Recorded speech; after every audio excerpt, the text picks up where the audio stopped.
होय, मी आज म्हणतोय की सुनेत्रा पर्व महाराष्ट्रामध्ये आजपासून सुरू झालेलं आहे, हे मी आवर्जून या ठिकाणी म्हणू इच्छितो। हे सुनेत्रा पर्व उद्याचं महाराष्ट्र घडवण्याचं काम तुमच्या सर्वांच्या साथीतून अतिशय उत्तमपणाने बरबट त्या ठिकाणी करेल, याच्यात कोणाच्या मनामध्ये संदेह असत काय? कारण 5 जुलैला आपलं राष्ट्रीय अधिवेशन झालं एमईटीमध्ये, भुजबळ साहेबांच्या त्या महाविद्यालयामध्ये।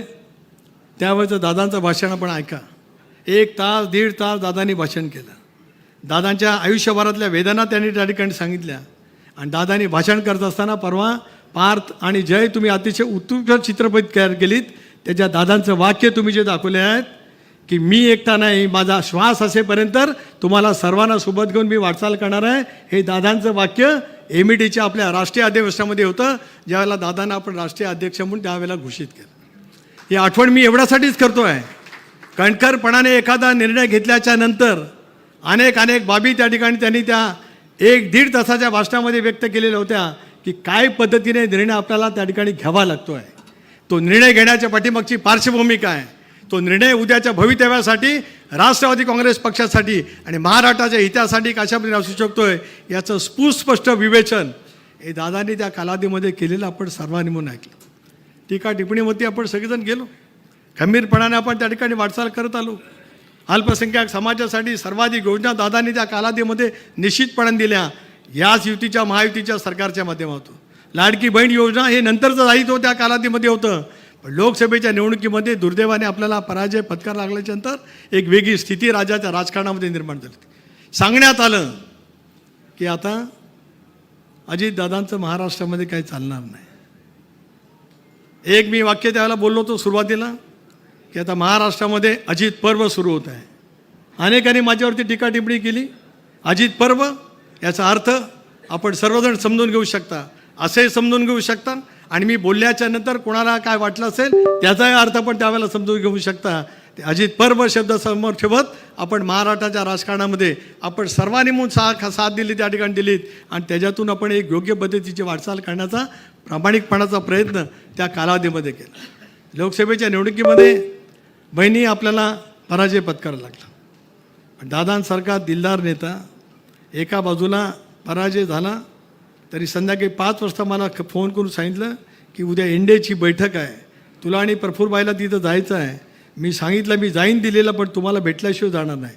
त्यांना भेटलो आणि मग मी दिल्लीला गेलो, कारण माझ्यासाठी दिल्लीपेक्षा दादाच हे माझं सर्वस्व होतं। मग त्यांना भेटलो, त्यांना विनम्रपणाने अभिवादन केलं आणि आम्ही दिल्लीला त्या ठिकाणी गेलो आणि मग एनडीएमधला त्या ठिकाणचा प्रवास आपण सर्वांनी पाहिला। किती टीका टिप्पणीला त्या कालावधीमध्ये सुद्धा सामोरं झाला। अगदी आज वेगवेगळ्यापैकी भाषा केली जाते, त्याच्यात अनेक जण बोलत आले। दादांचं सकाळी 5-6 वाजल्यापासून सुरू होणारा कार्यक्रम उभ्या महाराष्ट्राने देशाने अनुभवलेला आहे। देशामध्ये त्याच्याबद्दलचं कौतुक वेगळ्या पद्धतीने आहे। काय बोललं गेलं, दूधवाला पण सकाळी उठतो, पेपरवाला पण सकाळी उठतो, बोललं गेलं त्या कालावधीमध्ये, हिणवलं गेलं। माझ्यासारख्याने सांगितलं दूधवाला पण उठतो, पण दूधवाला लोकांची सेवा करण्यासाठी उठतो। पेपरवाला पण येतो, तो सुद्धा लोकांची सेवा करण्यासाठी येतो। दादा एक असं निखळ व्यक्तिमत्व आहे, ते सुद्धा या सेवा पद्धतीने सेवाचं व्रत ठेवून काम करणारं ते व्यक्तिमत्व आहे। कोण बोललं काय बोललं सर्वांना माहिती आहे। आणि असंही म्हटलं गेलं की सकाळी उठायची त्यांची सवय आहे, ती लवकर उठतात, ते कदाचित त्यांच्या बायकोची किंवा त्यांच्या पत्नीची काहीतरी मजबुरी असेल, मला कळू शकलं नाही। जनसन्मान यात्रेच्या निमित्ताने आम्ही सगळेजण राज्याच्या कानाकोपऱ्यामध्ये फिरलो। मी असा एक अध्यक्ष निघालो की दादाने पूर्ण वेळ बोललं पाहिजे म्हणून मी कधी भाषण केलं नाही। जनसन्मान यात्रेमध्ये बघा मी एकही भाषण केलं नाही।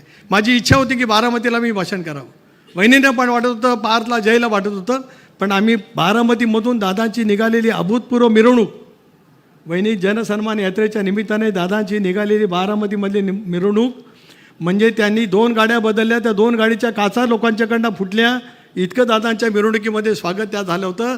त्यावेळेला विधानसभेच्या निवडणुकीच्या पूर्वसंध्येची बाब सांगतो आहे। एक निखळपणाने काम करणारं नेतृत्व बारामतीकरांनी स्वीकारलंच, राज्यभरामध्ये त्यांना प्रतिसाद मिळालाच, आणि म्हणून 59 पैकी 41 जागांच्यावरती निर्वाचित होण्यामध्ये आपल्या सर्वांना यश मिळालं। आपल्या यशापेक्षा दादांची दुर्दम्य राजकीय इच्छाशक्ती, प्रचंड क्षमता, लोकांच्यापर्यंत संवाद करण्याची त्यांची एक हातोटी, याच्यातून चांद्यापासून मांद्यापर्यंत आपल्याला यश मिळालं। विदर्भामध्ये आम्ही किती जागा लढलो, 7 जागा लढलो, 6 जागांच्यावरती यश मिळालं। म्हणजे 90% जास्त यश विदर्भामध्ये मिळवलं. दादांचा नेतृत्वाचा करिश्मा, प्रफुल्लभाई आणि त्यांच्या सर्व सहकाऱ्यांची साथ पाठीमागे होतीच, पण विदर्भामध्ये सुद्धा त्या कालावधीमध्ये पाहायला मिळालं.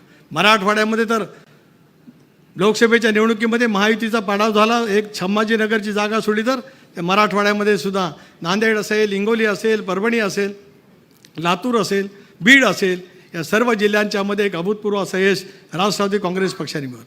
नाशिकने तर स्वर्गीय चव्हाण साहेबांना जशी साथ दिली, आदरणीय पवार साहेबांना जशी साथ दिली, तशी नाशिककरांसुद्धा 100% यश दादांच्या पदरामध्ये टाकलं. आणि नाशिकसारखा जिल्हा जो आज या देशातील औद्योगिक आणि कृषी क्षेत्रातला अग्रगण्य जिल्हा आहे, त्या जिल्ह्यातल्या सर्वसामान्य जनतेने दादांच्या नेतृत्वावरती शिक्कामोर्तब करत अशा वेळीचं एक अभूतपूर्व यश त्या ठिकाणी मिळवलं.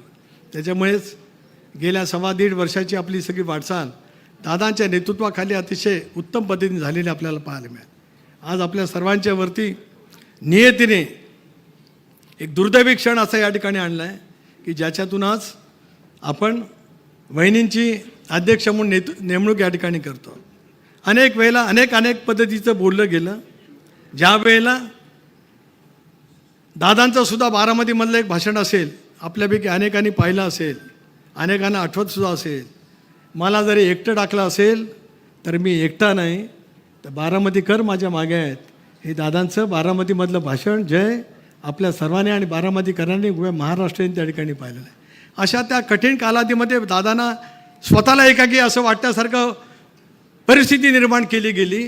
त्याला आम्ही सगळेजण जे दादांच्या पाठीमागे उभं राहत NDAमध्ये निर्णय घेण्याच्या बाबतीमध्ये पुढाकार घेतला होता, ते त्यांच्या पाठीमागे उभं राहणं आमचं कर्तव्य होतं. माझ्या निष्ठा तर दादांच्या चरणी होते, या सर्वांची साथ होती. म्हणून मला विचाराल तर राजधर्म आणि धर्मशास्त्र याचं पालन करण्याचं काम आम्ही प्रामाणिकपणाने केलं. आणि धर्मशास्त्र आणि राजधर्म काय सांगतोय की एखादी व्यक्ती गेल्याच्या नंतर 40 वर्षाची सावलीसारखी साथ देणाऱ्या वहिनींच्या पाठीमागे उभं राहणं हा आम्हाला राजधर्म आणि धर्मशास्त्र समजत होतं. म्हणून वहिनींचं त्या ठिकाणी उपमुख्यमंत्रीकडून पक्षाचा नेता म्हणून निवड करण्याचा निर्णय घेतला. भले तर आम्ही टीकेचे धनी झालेले असू, परवा त्याची नाही. अजूनही कोणाला पैसे देऊन ट्रोल काढण्यासाठी जी टीम करायची असेल ती करावी, पण आमची नियत साफ आहे. आमची निष्ठा दादांच्या चरणी होती आणि उद्या सर्व आयुष्य वहिनींच्या सोबत राहत महाराष्ट्र घडवण्याचं काम आपल्याला पुढच्या कालावधीमध्ये करायचं आहे. होय, मी आज म्हणतो आहे की सुनेत्रा पर्व महाराष्ट्रामध्ये आजपासून सुरू झालेलं आहे, हे मी आवर्जून या ठिकाणी म्हणू इच्छितो. हे सुनेत्रा पर्व उद्याचं महाराष्ट्र घडवण्याचं काम तुमच्या सर्वांच्या साथीतून अतिशय उत्तमपणाने बरबट त्या ठिकाणी करेल, याच्यात कोणाच्या मनामध्ये संदेह असण्याचं काही कारण. म्हणून आम्ही सर्वांनी मागणी केली, या सभागृहातल्या प्रत्येकाने ऐकावं, कोणी मोबाईलमध्ये बघू नये. हे मी काय बोलतो ते ऐकावं. वहिनींच्या नेतृत्वाखाली भुजबळ साहेब, सुनील तटकरे, मुशीफ आणि प्रफुल्लभाई आम्ही मुख्यमंत्र्यांना भेटलो आणि आम्ही CBIच्या चौकशीची मागणी केली. पहिल्या दिवसापासून आम्ही सतत म्हणत आलो. मुख्यमंत्र्यांनी घोषित केलं, केंद्रीय मंत्र्यांनी घोषित केलं की याची चौकशी सर्वदूर पद्धतीचं होईल. राष्ट्रवादी काँग्रेस पक्षाने सुद्धा ठामपणाची भूमिका मांडलेली आहे की जे जे काय मांडलं जातं त्याच्या सही चौकशी व्हावी. जगातल्या तपास यंत्रणा सुद्धा नेमल्या जाव्यात आणि याच्यातील सत्य हे केवळ कोणा एका दोघांसाठी नाही, महाराष्ट्रातल्या 13 कोटी जनतेबरोबरच देशातल्या 130 कोटी जनतेला सुद्धा माहिती पाहिजे आहे की अजितदादांसारखा 21व्या शतकातला सर्वाधिक कर्तृत्ववान जो नेता, जो महाराष्ट्राच्या बाहेर ज्यांनी स्वतंत्र आपली स्वतःची ओळख अजित पवार म्हणून केली, त्यांच्या या दुर्दैवी निधनाची साधन ते माहिती चौकशीच्या माध्यमातून देशासमोर आली पाहिजे. स्वच्छपणाची भूमिका पहिल्या दिवसापासून घेतली गेली. मधल्या कालावधीमध्ये वेगवेगळ्या चर्चा झाल्या. आज त्या चर्चेला पूर्ण विराम त्या ठिकाणी मिळाला. मला एका गोष्टीचं शल्य आणि दुःख वाटतं. काही माणसं सांगतात दादा कोणाला तरी भेटायला 13-14 वेळा गेली आणि लोणांच्या समोरचा CCTV तपासा. खाजगी गाडीने गेले का सरकारी गाडीने गेले? अरे दादांचा CCTV तपासा असं म्हणणारे तुम्ही आता कुठल्या स्तरावरती जातात? तुम्ही कुठल्याही स्तरावरती तरी गेलात तरी या राज्यातली जनता वहिनींच्या पाठीमागे ठामपणाने उभी राहून उद्याचं मार्गक्रमण यशस्वीपणाने करेल. पण बोलत असताना भान राखलं पाहिजे. बोलत असताना आपण काय बोलतो त्याचा दुसरा अर्थ काय होतो आहे हे आपल्याला कळलं पाहिजे.